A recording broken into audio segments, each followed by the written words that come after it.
bienvenue dans ce nouvel épisode de Décompte Warhammer, normalement le dernier épisode avec nos soucis de son. Lors des épisodes précédents, nos aventuriers ont réussi à récupérer une cargaison de vin de contrebande bretonien. Afin de revendre ces marchandises et obtenir enfin la fortune qui leur avait été promise, nos aventuriers doivent faire route vers Altdorf, la capitale, afin de vendre ce vin. Une autre raison qui pousse nos joueurs à aller vers la capitale est le fait de rattraper Moranélion, la rivale de Galforil, notre barde elfe, afin de récupérer un instrument de musique qu'elle lui a volé. Au passage, cette rivale elfe compte bien participer au grand concours de maître de la chanson d'Altdorf et coiffer au poteau ainsi son rival Galforil. Nos aventuriers font donc route sur le fleuve du Rek, un immense cours d'eau qui traverse tout l'Empire, à bord du Schlange, un bateau commandé par le capitaine Van Harpen. À bord de ce vaisseau, nous retrouvons l'équipage habituel avec lequel nos joueurs avaient déjà vogué par le passé, à savoir Piotr, dit le gamin, Gerner, dit Gros Pif, et la Grogne. Mais un autre passager fait aussi partie de l'équipage, le magicien Carlsen. Pendant 6 jours, nos aventuriers voguent sur le Rek sans réel incident majeur et finissent par arriver sur une petite ville commerciale d'étape nommée Schilderheim. Leur périple semble cependant s'arrêter ici, puisque la Guilde des Marchands a organisé un blocus dans la ville qui bloque l'accès dans un sens comme dans l'autre à la circulation des bateaux. Pour ne rien améliorer, il semblerait qu'une troupe de mercenaires menée par un ogre ait été engagée par cette Guilde des Marchands afin d'organiser ce blocus. Nos joueurs ignorent encore à ce moment-là pourquoi la Guilde des Marchands a organisé ce blocus. Ils décident, après avoir écouté les conseils de Van Harpen, de se rendre au sein d'une taverne locale afin d'enquêter un peu. La taverne en question est située près des docks et se nomme la Péniche Échouée. C'est un établissement plutôt misérable dont la clientèle principale semble être composée des dockers qui travaillent sur Schilderheim. Le bâtiment porte bien son nom puisqu'il a été construit à même la carcasse d'une péniche, auquel on aurait ajouté des murs en briques et un toit. L'aventure reprend au moment où nos compagnons entrent dans cet établissement et s'apprêtent à poser quelques questions à la clientèle.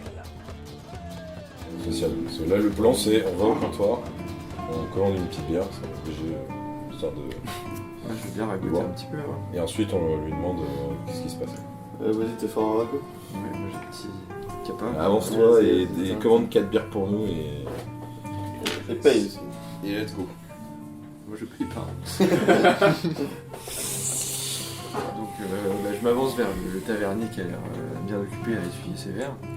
Oula tavernier, mettez-nous donc 4 pintes d'hydromel s'il vous plaît. Ok, et bah 4 hydromel, c'est parti. Parce que je la suspise.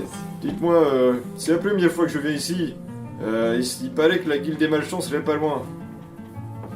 Ça dépend, vous leur voulez quoi la guilde des marchands? Bah, passer un coucou. Je lui mets un coup de coude. Je mets un coup de coude, mais du coup, un coup dans les chevilles. Tu poses la même. Non, attends, je lui dis genre, parle de Carlsen. Non, parle de Carlsen, de Van Harpen. Ouais, c'est un ami Van Harpen qui vient saluer un autre ami. Pour lui faire le coucou. Tu vois qu'il s'arrête d'essuyer. Van Harpen. C'est très très bon. Van Harpen? Vous connaissez Van Harpen? Ah bah bien sûr, c'est Il comme, doit qui 500 dirait- €. c'est comme qui dirait le capitaine de notre navire. Alors il est toujours en vie, celui le canaille. Malheureusement, oui. Mais il est pas venu avec vous? Bah non, il s'occupe. Il Bateau. s'occupe de notre bateau plein de bois. Des choses sans valeur. Bon bah... Écoutez, bon je vais pas vous offrir le verre parce que je vous avoue que les affaires c'est pas trop la joie en ce moment. Mais écoutez, je vous sers ça de suite. Vous voyez qu'il du coup il a reposé son touchon et il te fait le service du coup des 4 verres d'hydromel qui vous tend à toi. Alors comme ça vous voguez encore avec cette vieille canaille de Van Harpen. Lui qui avait promis de prendre sa retraite après notre dernière aventure. Enfin, qu'est-ce qui vous amène ici? Et bah écoutez, on doit aller à Ondorf. Et puis il y a le blocage là sur la route. Ah ouais, foutu blocage. N'importe quoi. Charlir, le patron de la Péniche Échouée, informe nos aventuriers que depuis maintenant plusieurs mois, un certain nombre de disparitions ont eu lieu aux abords des docks de Schilderheim. Parmi les victimes de ces disparitions, on compte un certain nombre d'employés de la Guilde des Marchands, et c'est pour cette raison que cette dernière a organisé le blocus, afin de trouver le responsable de ces disparitions. La Guilde des Marchands va même plus loin que ça, puisqu'elle accuse directement la Guilde des Débardeurs d'être responsable de ces disparitions. Ils ont émis la condition suivante: ils ne lèveront le blocus qu'à partir du moment où Jörgen, le chef des débardeurs, leur sera livré. Petite précision, dans le monde de Warhammer, les débardeurs sont un ensemble de professions chargées du chargement et du déchargement des marchandises sur le commerce fluvial. Le problème, c'est que depuis maintenant 5 jours, le dénommé Jörgen semble tout bêtement s'être volatilisé. Apparemment, la rivalité entre la Guilde des Marchands et la Guilde des Débardeurs est plutôt ancienne, et en plus de cela, la réputation de ces débardeurs est plutôt négative puisqu'on les accuse assez ouvertement d'utiliser le crime et la violence pour parvenir à exercer leur activité. Charlir conseille alors à nos aventuriers de se rendre auprès de la représentante de la Guilde des Marchands, une certaine mère Belgird, une prêtresse de Ranald, auprès de laquelle nos aventuriers pourraient peut-être discuter. Là on sort de l'auberge ou pas? Ce que je peux dire c'est que j'ai travaillé en tant que débardeur. Et alors, Je connais des comment gens. que ça se passe chez Je eux? connais des gens. Maintenant j'ai une ancienne bande avec qui je travaillais, l'ancienne bande de mon père, et il y a pas mal tourné, donc c'est pour ça que je me suis retranché, je suis parti, j'ai quitté cette bande. Jörgen, C'est oui, c'est quelqu'un que, oui, d'ailleurs, oui, c'est quelqu'un qui avait beaucoup confiance en moi. Et oui, nickel. C'est bien ouais, seul. j'ai perdu contact avec lui en fuyant. Vous avez pas un nom de code ou un truc? T'as pas tes petits oiseaux? Réfléchis un peu, gamin. Lord Vice. On en a besoin là. vous êtes sorti de l'auberge là? Oui. C'est ce que je demande donc oui. Vous continuez de discuter et un homme s'avance vers vous, s'arrête à environ 3-4 pas d'entre vous. Ah. C'est Mais qui c'est? Mais qui voilà donc? Mal Ce cher Andersden. Je pensais pas que tu te repointerais ici. Il se trouve que le patron souhaiterait te parler. Alors maintenant t'as le choix. Soit tu me suis bien gentiment, cette histoire. Rien n'arrivera pour parler à ce bon vieux Jörgen. Soit tu fais de la résistance, qui me plairait énormément. Et je serai obligé de t'amener chez lui, pieds et poings liés. Et tu constates qu'il y a 15 mecs autour de nous. Tout à coup. Non, il y a Oui, je me dis, on allait tout devoir faire une Quatre- investigation pour trouver quatre- l'organe et tout. Et quatre- il arrive 4 autres individus Hop là. qui arrivent sur les côtés de cette personne. Cette personne que tu connais, mon cher Anders. C'est ton père. C'est un... C'est le frère. C'est un homme... Alors, c'est un homme roux, avec une coupe un peu... Un rouquet. Il n'a pas d'âme. Une robe un peu dans le une coupe un peu à la viking. Genre vraiment, côté rasé, c'est la mèche un peu sur le côté. Un peu à la Maxence par exemple. Des, Il avait sûrement aucune coiffure comme ça. des favoris et une moustache rousse et Je sens que tu prends des beaucoup de yeux verts, plaisir. des yeux verts pétillants. Il a un C'est un tatouage bel homme. similaire au tien sur le bras droit. Et tu reconnais en effet cet individu, il se nomme Godric, il faisait partie de ta bande. C'était un peu ton rival à l'époque, vous avez à peu près le même âge. Vous entreteniez une relation un peu de rival, Ça, c'est clair. à vous tirer les pattes entre chacun d'entre les deux, à qui serait le préféré du regard. Alors Malfoy, qu'est-ce que tu vas faire? Alors Anders, Bah je les suis, non, je les suis sans rien dire. vous êtes invité vous aussi. Des pâtes à toi, Anders? Paraît-il. Ils ont pas les Des chaleux. Des débardeurs? Tu m'étonnes. Des débardeurs? C'est des débardeurs. Effectivement, de mémoire. Les anciens confrères. Sacré poitrine. Eh ben, est-ce que c'est poli de refuser une invitation, monsieur? Bah allons-y. Je crois que c'est tout indiqué. Ah bon, moi je les suis, hein. Peut-être qu'eux ils veulent leur prendre. Ils sont aussi invités à la partie. De la part, je suis obligé de suivre. Eh bah, vas-y, j'en suis. Très bien. Vous suivez donc le dénommé Godric. Vous marchez pendant peut-être une quinzaine de minutes à travers la ville. Vous traversez différents quartiers. Vous constatez que les 4 hommes sont toujours à bonne portée. Visiblement, ils connaissent bien la ville et de temps à autre, vous les perdez de vue. Mais très vite, vous constatez que vous n'êtes jamais... en fait, ils ne vous lâchent jamais. Simplement qu'ils vous suivent à très bonne distance et arrivent un peu à se fondre dans la foule que vous traversez. à faire en sorte que il garde un œil sur vous, mais que ce ne soit pas flag, que vous soyez un groupe encerclé par un autre groupe. Est-ce qu'ils font des trucs comme ça avec la main? T'es des ninjas. Godric et ses hommes de main commencent à mener nos aventuriers à travers la ville, vers le quartier des auberges et des bordels. Nos héros sont finalement emmenés jusqu'à un imposant bâtiment de bain nommé le Poisson Lune. L'enseigne en fer forgé donne l'illusion d'afficher deux images différentes selon la façon dont on la regarde. La première serait celle d'un simple poisson, et la seconde, la silhouette d'une femme dénudée. Godric fait traverser l'établissement à nos compagnons, qui semble être un imposant et luxueux bâtiment de bain, mais en chemin, notre barde elfe Gelforil ne peut s'empêcher de remarquer certaines modifications faites au bâtiment. Visiblement, on a construit un certain nombre d'éléments afin que ce noble établissement de bain puisse se transformer en véritable petite forteresse si nécessaire. Nos héros sont finalement amenés vers une petite pièce de service de ces bains, où Godric s'apprête à leur donner ses dernières instructions. Vous arrivez au fond de cette pièce, Godric ouvre la porte, et vous arrivez dans un réduit couvert de murs, enfin de murs en bois. Godric ferme la porte derrière vous avec les canons. Bien.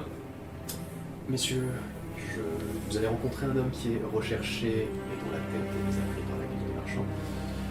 C'est une personne auquel je tiens beaucoup. Aussi, je vais devoir vous bander les yeux avant de vous mener à lui.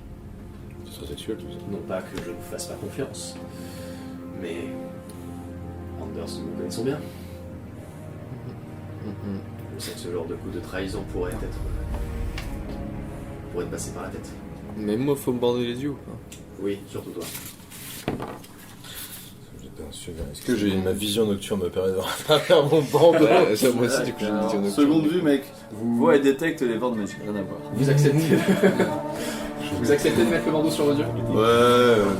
Et moi, en fait, je connais déjà son visage, j'ai déjà vu normalement dans ce Oui, bon, enfin, c'est dans un endroit hyper gardé. Ouais, c'est vrai que j'ai pas fait un film. Je me demande bien ce que... Je t'aide. Moi, je t'avoue que je suis pas trop chaud. J'accepte, mais... de toute façon, je suis pas serein. De toute façon. Ils sont arrivés comme ça, frère. Pas trop chaud, parce qu'il qu'on y a a quelque le chose choix. à me demander. On a plus encore le choix. C'est notre seul moyen d'atteindre Morgan aussi. Ouais, non, je fais les yeux comme ça, tu vois. Comme ça, genre, quand il va me remettre le bandeau, après, genre, je vais en tirer, ça va être... Ce sera la petite fille dans le bureau. Du coup, Godric commence donc à vous bander les yeux.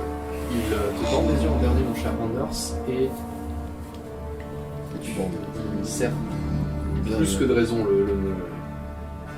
Il en profite aussi Oh, le coquin. donner une petite tape derrière la nuque. Tu veux pas lui faire un pied de bras là? La vision nocturne ne marche pas. Clairement, Merde. vous voyez rien. Est-ce que. Nick Vous saisis chacun par l'épaule et vous marchez, vous entendez une porte s'ouvrir, vos pas résonner en écho, puis une autre porte, puis une troisième porte. On la referme derrière vous. Vous entendez qu'on bouge visiblement des meubles. Est-ce que je peux essayer de... Vous entendez un cliquetis et vous reconnaissez le bruit d'un mécanisme. Quelque chose de très long qui est visiblement bougé par ce mécanisme. Vous pousse en avant. Vous êtes forcé d'avancer pendant un certain temps, puis vous sentez qu'une main se met devant votre torse et vous arrête. Vous réentendez le cliquetis, cette fois-ci dans votre dos, et vous entendez une masse sombre, une masse très importante qui est repoussée, et vous entendez un gros. Ok. Sur le fond. On a fait comme des rats. C'est là. Je pense que vous pouvez enlever vos bandeaux maintenant. Moi je le garde. Ok, Moi, je le garde. Ah, on est bien. Vous êtes dans une pièce remplie de vapeur. Devant vous se trouve un petit bassin d'eau se dégage vraiment une vapeur très importante. Deux femmes avec une serviette enroulée autour de la taille et de la poitrine qui masque leurs attributs féminins sont assises et encadrent un homme. En 2021... Ouais. Ah merde, moi je vais me rincer l'œil dans le JDR. Vous voyez un homme assez imposant en termes de stature, il est plus grand que toi en termes de taille, en torse. Il fait 2 mètres le bordel. Okay. Assez âgé, une cinquantaine d'années, visage assez marqué, à doigts, le crâne rasé. Un tatouage sur le droit du crâne. Et une barbe grise assez imposante et tressée. Longue tresse. Un homme assez imposant. Mais il aurait un physique qui n'est pas avec un. C'est-à-dire que visuellement, ça a l'air d'être quelqu'un d'assez imposant et d'assez massif, mais du coup avec mais visiblement très costaud. Très. C'est une belle bête. Eh bien voilà, que voilà. Le destin nous révèle de sacrées surprises. Il y a une semaine, on met ma tête à prix, et une semaine après, je retrouve une vieille connaissance que l'on me sert sur un plateau. Ah, et qui pourrait bien s'avérer utile.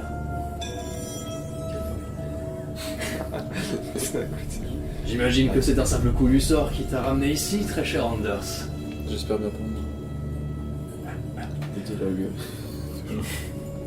Il a juste une serviette au niveau de la taille. Visiblement, Ah oui. c'est sa salle de bain privative. On peut se mettre En face de vous se trouve donc Je suis déjà à poil, je peux y aller. se trouve donc Jörgen. Il vous dévisage tous et vous regarde vraiment de haut en bas.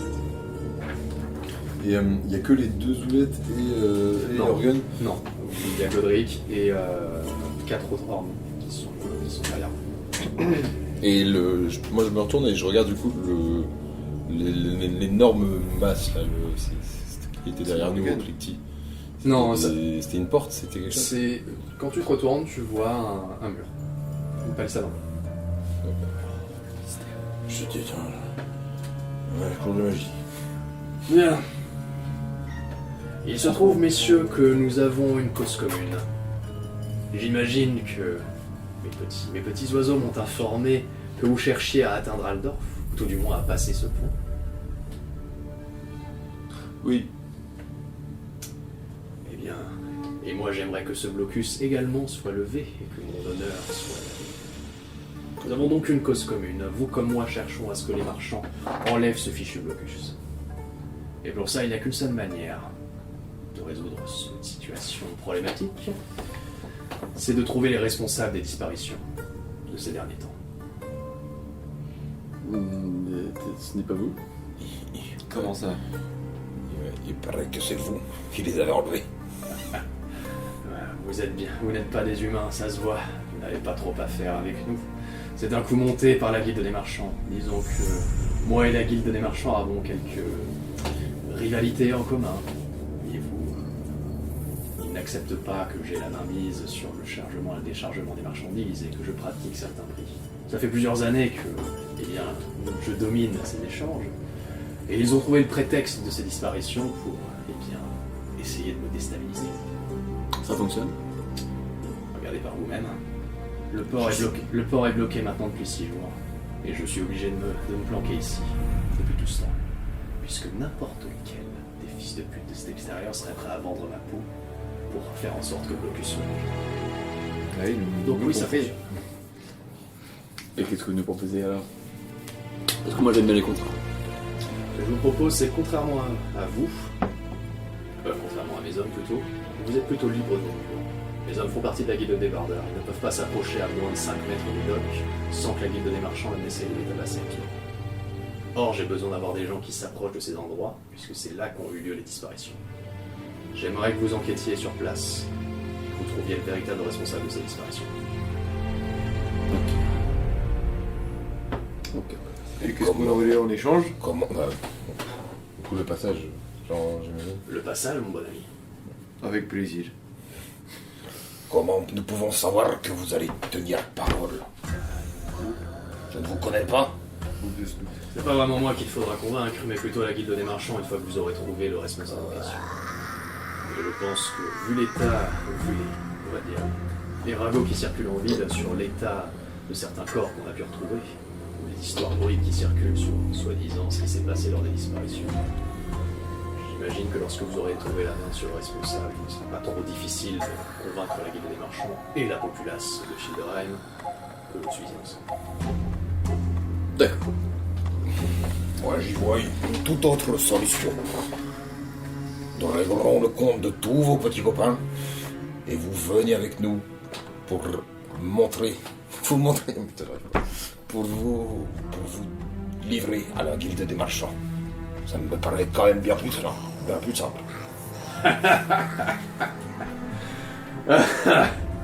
La simplicité, maître nain. Est-ce que vous croyez sincèrement encore à ça? Vous croyez très sincèrement que je vais sortir dehors alors que ma tête est mise à prix? Et que n'importe qui serait prêt à me tuer simplement pour livrer mon cadavre en pâture à la guilde des marchands? Non, ça ne se passe pas comme ça. Nous ne sommes pas dans un monde honnête et simple, messire. Ils ont un ogre. C'est avec écrit. C'est bien ce qu'ils me défendent. Et c'est eux qui seraient responsables des disparitions. C'est une possibilité. Mais je ne pense pas. C'est une possibilité. Je sais qu'ils aiment, que la guilde des marchands aime jouer avec le feu, mais ce serait quand même sacrément risqué que ce soit eux-mêmes les responsables de ces disparitions. Imaginez, si jamais c'était les instigateurs de ces mêmes disparitions qui ont créé le blocus pour essayer de résoudre ces mêmes disparitions. Ce serait totalement stupide. Mais dans Si ce jamais cas-là, ça c'est arrivait vous à qui désigne. l'oreille du public, la guilde des marchands serait totalement détruite, annihilée. Eh bien, il faut qu'on enquête.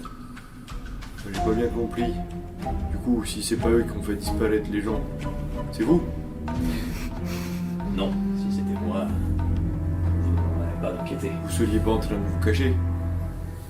Par exemple. À ton avis? Bah, je sais pas, ça semble un peu coupable comme attitude. Tu me caches peut-être pour assurer ma sécurité. Peut-être. Ça ira, Gustave. Je suis d'accord avec Gustave. Ce Ryogren ne m'inspire pas confiance. Mais il y a beaucoup de monde ici. Ce serait pas forcément ce qu'on appelle une belle mort ici. Enfin, pour ma part, en tout cas. C'est un bon point. C'est un bon point. Bon, on va Partons à la recherche de cette guilde des marchands. Witness, mais on va tirer ça au clair. Bien. Eh bien, messieurs, notre entrevue est terminée. J'espère que la prochaine fois que nous nous croisons, vous aurez trouvé le fils de putain responsable de ces disparitions. Moro, nous sommes sur Twitch.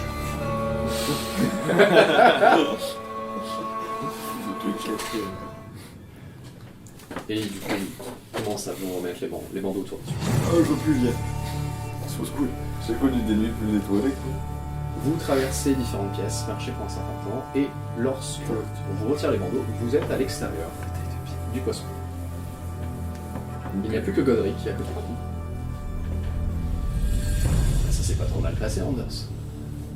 Ouais, on a eu de la chance. Bon. Deux possibilités. Soit on se recroise très prochainement, parce que c'est vous qui aurez trouvé le responsable de ces disparitions et vous l'amènerez ici. Soit vous allez faire quelque chose de stupide. Et dans ces cas-là, je vous recroiserai dans des circonstances terribles. On se reverra, gamin. J'espère que tu dors bien la nuit. Bonne journée. Et il rentre dans le poisson. Bon, petit tour sur les docks. Ça, mais qu'est-ce qu'on branle? Bah non, mais moi je On va faire regarde, notre regarde enquête, Anders. hein. J'en ai tous Qu'est-ce que c'est que ça? Dans quelle merde tu nous as mis? Maintenant, on doit retrouver les mecs perdus alors qu'on avait tout nous-mêmes perdus. Vous commencez à vous diriger vers les docks pour commencer les premières étapes de votre enquête sur les disparitions de Sheba. Je sors ma petite loupe.